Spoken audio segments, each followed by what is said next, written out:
Distinguished brothers and sisters who are not of Islam, a special welcome. We see you as our weekly guest, and a special welcome to you. Our very short topic this afternoon is on the rewards of forgiveness, forgiving others. Time after time, people will hurt us. They will hurt us tremendously. A lot of things people are going to do to us, as far as we can remember, maybe as far as our memory can go, back over the years, people would have done things to hurt us, to cause much pain in our lives. What do we do with this pain? We push them deep down inside. We live with them, we eat with them, we sleep with them. We wake up early in the morning thinking of these people, thinking of what they would have done to us. We grow old with the pain and the burden. My dear beloved brothers and sisters in Islam and in humanity, pain is pain. There was this young woman, 17 years of age. Her mommy states that every morning she's going to wake up between 2 to 4 o'clock and just sit on the bed. And without any facial expression, tears will just be flowing and flowing and flowing. There must have been a reason why she is just crying and crying and crying and being depressed. And she would have done that for 3 years. When a person cries without a facial expression, it tells us that the pain is coming from millions of miles deep down inside, that the person would have buried, that the person would have pushed down, that the person would have called and said to themselves, I'm coping. I'm coping with the hurt that this person would have brought in my life, and that person would have caused in my life, and that person would have contributed in my life. I'm coping with it. But it shows up on our face. It shows up on our face. The easier way to deal with pain that people would have caused us is to say to yourself, I have forgotten it. It's to say to yourself, I wouldn't let it bother me. It's to say to yourself, I will push it down. It's to say to yourself, I will forget it. But it don't work so. You might feel that you are dealing with it by pushing it down, by suppressing it. But I want to tell you tonight, it is still there. The hurt is still there. It is just buried deep, deep down, but it is there down in your mind and your life and your soul. It comes up sometimes. Sometimes it comes up. There is a way instead of the easier way. There is a very difficult way. I'll tell you tonight, if you want to get rid of some of them, there is a way to take them out and up from millions of miles down and out. So you can change your facial expression. It could change the glow on your face because you are taking some pain from deep, deep down inside and you are bringing it out and you are flinging it miles away out of you. This is the harder way. One of the ways to do it is to forgive those. Very difficult. One of the ways that you can get rid of some of these pains is to forgive the person or the persons who have done you wrong. It's very difficult to do that. Some of those persons would have died. Some of them are living. Some of them might be in your house. Some of them would have been your past. Some of them probably is living in the village. Some of them would have migrated, but they are alive. You hear about them and you see them. And you might be wondering every single day, why it is this person don't come? Why it is they don't call me and say that they are sorry? If you wait on that sorry, you have to wait a very long while. But you got to do something with what they have done to you and the pain that they have done in your life. You got to bring it out. You got to put it on the table. You got to call their name, maybe with tears in your eyes. And you've got to say, oh, my dear brother, I forgive you. Oh, my dear brother, I pardon you. A mother by the name of Sumaya. And today I was speaking to a very, very young sister. I think her name was Sumaya from the Jamaat. There was a sister by the name of Sumaya who lives in New York. Her son, her 16-year-old son was going for Isha Salah in New York. There are millions of Muslims in New York and all over the world. 16-year-old son, the child well-dressed, ambitious young man. She wanted this child to be a Maulana. This child left home and was going to the masjid to read his salah. On the way to the masjid, he was shot. He was murdered. Mistaken identity. Most of you all here are parents. I am a parent. I've lost a 7-year-old. But could you imagine the 16-year-old, which is more than twice that age, with more memories that the parents would have had about that child? She had to go to the masjid and see her son dead and bleeding. Helpless. You could just imagine the pain. The child with the jubba and the topi off and blood all over the place. Could you imagine the state of that mother? She cried. And she cried, as most of you all will cry. And you're going to cry for years after, 10 years after, 20 years after, 30 years after. One day something told her, because she was getting small in size, she was going into a depression. And if this happens to any one of us, we might go into a depression also. It is a youth. You might be wondering what this child will make in life. You probably sit all by yourself and wondering and pitying this child to be a Maulana. The blessing and the joy in your life when a parent has a child who is a Maulana or an Imam or a Hafiz or a Mufti, that brings joy into that mother's life. So the pain now is a greater pain, because where is my to be Maulana's son? Years of the fast, getting more and more depressed every single day. The days would have been long, the nights would have been long. The pain would have been multiplied. Don't ever feel it is less. Some people say that you might get rid of it.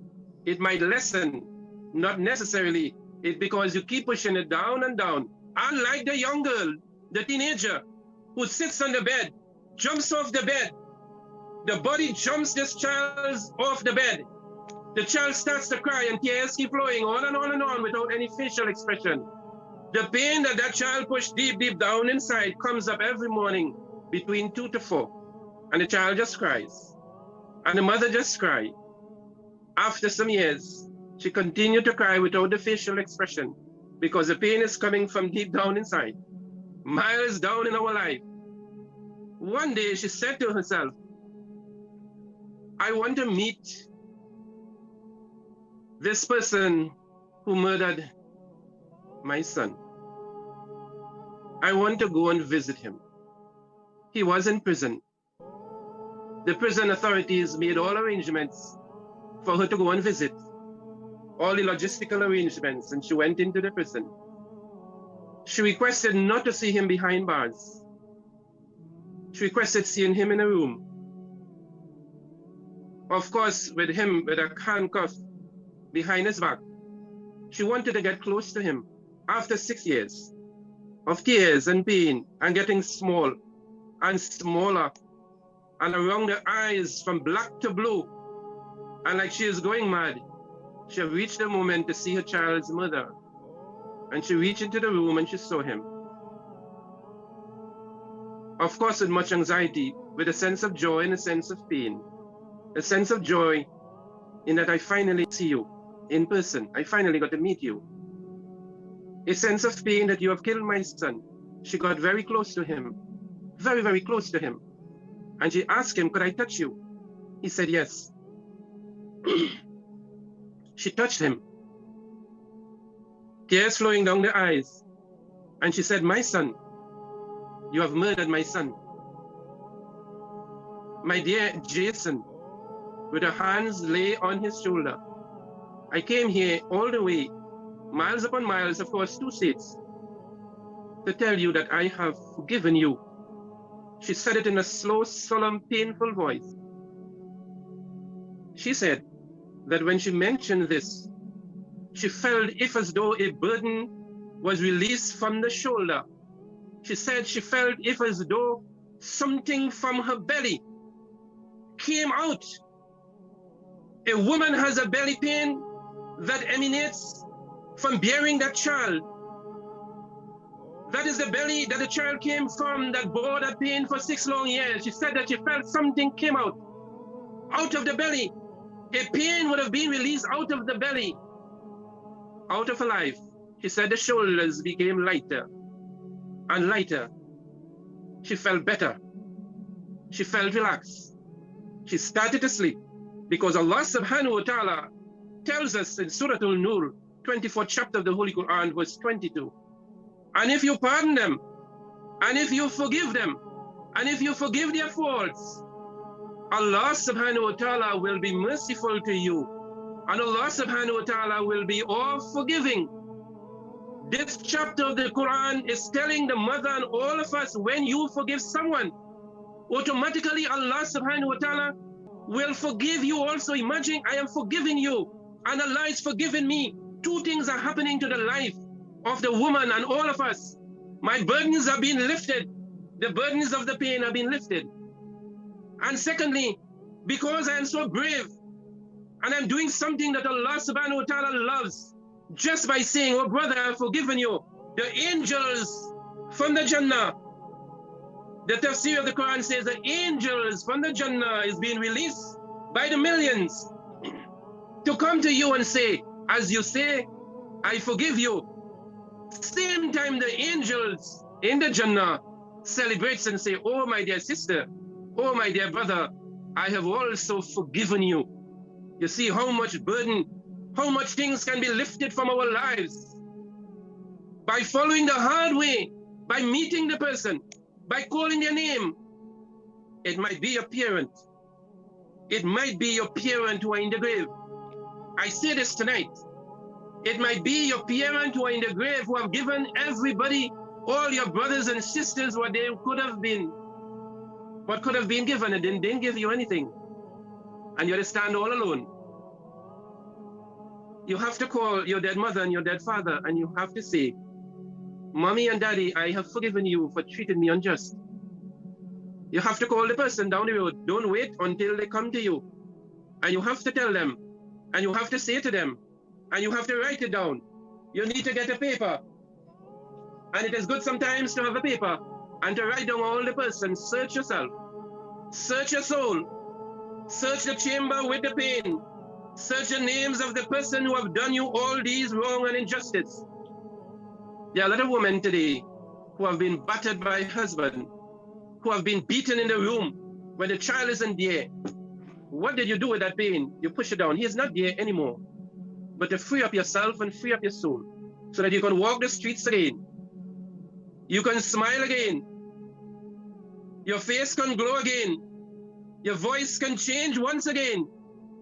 Write down all the names of all the persons. And next to the name, write what hurt you would have caused you in your life. And you raise your hand and you say, Ya Allah, forgive Jason. Ya Allah, forgive my uncle. Ya Allah, forgive my father. Ya Allah, forgive that teacher who would have beaten me mercilessly in front of the entire school when I was a child. And you beg Allah to forgive them. The resultant effect is all the burdens and all the pains and all the sleepless nights will be removed. And then Allah subhanahu wa ta'ala going to forgive you. And Allah subhanahu wa ta'ala going to be merciful to you. Get in the habit of forgiving. Get in the habit of forgiving people. Do not keep that pain. Do not keep that burden. Do not walk around the streets. Do not go to the place of worship with all that hate, with all that animosity, with all that anger. It is not doing you any well, and the person don't even know. Sometimes people forget that they would have hurt you. You got to deal with your pain. You got to deal with your hurt. They're not going to deal with it for you. Do not go to sleep with that. It makes your life miserable. It makes your face look different. Let the light of Allah, let the nur of Allah subhanahu wa ta'ala glow on your face and on your life. Let it glow. Let it glow. It was there for you to glow. But you must have a high power electrical source for that bulb to glow. And that high power tension cannot exist if there is inside of you all that hurt and all that pain. Let us do things so that we can glow. And there will always be that smile in that face. And that smile is a divine smile. Alhamdulillahi Rabbil Alameen. Assalamu alaikum wa rahmatullahi wa barakatuh.